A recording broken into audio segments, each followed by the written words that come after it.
গণতন্ত্র ফিরে যাওয়ার জন্য আগামী 26 যে ফেব্রুয়ারি মাসে যে নির্বাচন হবে সেই নির্বাচনে আমাদেরকে গণতন্ত্রে ফিরে যাওয়ার সমস্ত ব্যবস্থা করতে আমাদের নেতা যেন তারেক রহমান সাহেব যেভাবে আমাদেরকে নির্দেশ দিয়েছেন সেইভাবে আমরা আমাদের নির্বাচনের জন্য প্রস্তুতি নেব এবং আজকে গণতন্ত্রের উত্তরণের এই বিষয়টাতে গোটা পৃথিবীর সমর্থন রয়েছে, বিশেষ করে গণতান্ত্রিক বিশ্বের সমর্থনটা এখানে সম্পূর্ণভাবে রয়েছে।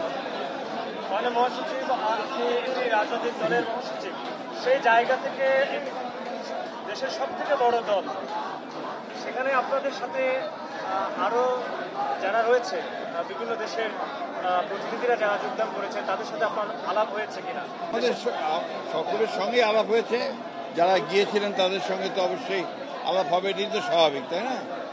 বলেন আর কি।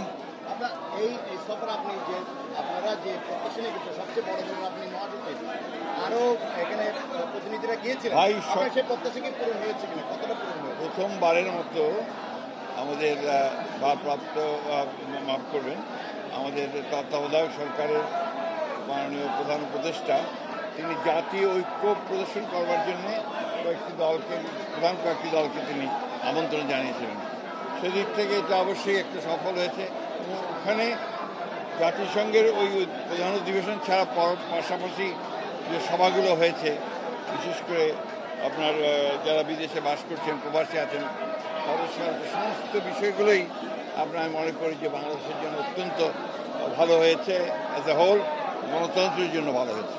আপনার উপস্থিতিতে সেখানে একটু অপ্রীতিকর ঘটনা ঘটেছে, এগুলো কোনো ব্যাপার না, আমরা এগুলো খুব বড় মনে করি না। এটা বাংলাদেশে অতীতেও ঘটেছে এবং এটা হচ্ছে আওয়ামী লীগের একটা কালচার আপনার এই সমস্যাগুলো তৈরি করা আর কি।